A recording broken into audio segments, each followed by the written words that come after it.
J. Cooke was, by 1873, arguably the most famous financier in the United States. His firm, J. Cooke and Company, had made its name and its fortune underwriting Union government bonds during the Civil War, helping finance the war effort through mass bond sales to ordinary citizens. That reputation made Cooke's name a byword for financial soundness. It is exactly that trust he would spend on his next far riskier venture. Starting in 1869, Cooke took on financing for the Northern Pacific Railroad, a transcontinental line planned to run from Duluth, Minnesota, all the way to Puget Sound in Washington Territory. It was an enormous undertaking through largely unsettled country dependent on government land grants rather than immediate paying traffic. Cooke's firm staked its reputation and a growing share of its capital on selling Northern Pacific bonds to the public. Cooke's railroad was not an isolated bet. It was one piece of a nationwide construction boom. Between 1868 and 1873, about 33,000 miles of new railroad track were laid across the United States, financed heavily by bonds, government land grants, and speculative capital rather than current earnings.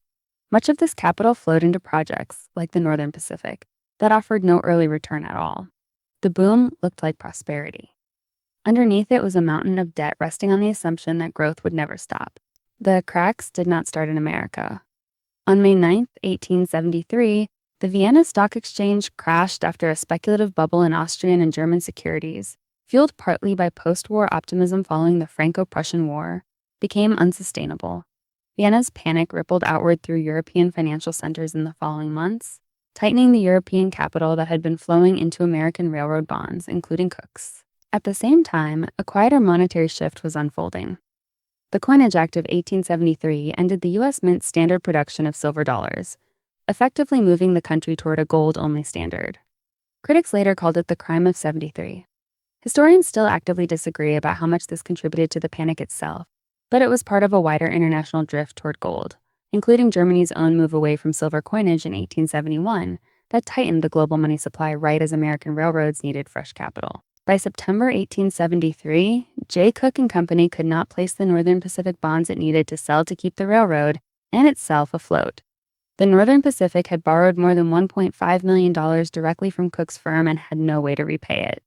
With European capital drying up after Vienna and domestic investors growing wary of railroad paper, Cooke's banking house had run out of road. On September 18, 1873, J. Cooke and Company declared bankruptcy. The failure of a firm with the public standing of Cooke sent an immediate shock through American finance. If the banker who financed the union could collapse overnight, no institution looked safe. Panic selling swept Wall Street within hours of the news. The New York Stock Exchange could not absorb the panic. On September 20, 1873, the exchange closed its doors entirely, the first time it had ever done so in a crisis, and did not reopen for 10 days. In that same window, New York City Bank reserves collapsed, falling from roughly $50 million to about $17 million between September and October. The banking system's cash cushion had nearly evaporated. Once the credit that had funded the boom vanished, the railroads that depended on it could not survive. By November 1873, 55 railroads had failed, and within a year another 60 followed them into bankruptcy. New railroad construction, which had run as high as 7,500 miles built in 1872 alone, collapsed to just 1,600 miles by 1875. The industry that had driven the boom became the clearest evidence of the bust. The damage did not stay confined to railroads and banks. An estimated 18,000 businesses failed across the United States between 1873 and 1875. Unemployment in New York City reportedly reached as high as 25% by the winter of 1873 into 1874, and nationwide joblessness is estimated to have peaked around 8.25% by 1878, in an economy with far less of a safety net than exists today.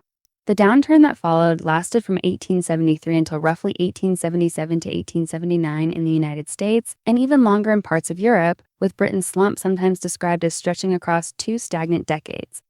For more than 50 years afterward, this slump was the one Americans meant when they said the words Great Depression. Only after the even larger collapse beginning in 1929 was this earlier crisis renamed the Long Depression, to make room in memory for the one that came next. The railroad bust did not happen in a vacuum. The Great Chicago Fire of 1871 and the Great Boston Fire of 1872 had already strained insurers and tied up capital in reconstruction. An equine influenza epidemic in 1872, sometimes called the Great Epizootic, briefly crippled horse-drawn transport, the air's last-mile freight system, at a moment the economy could least afford a transport shock.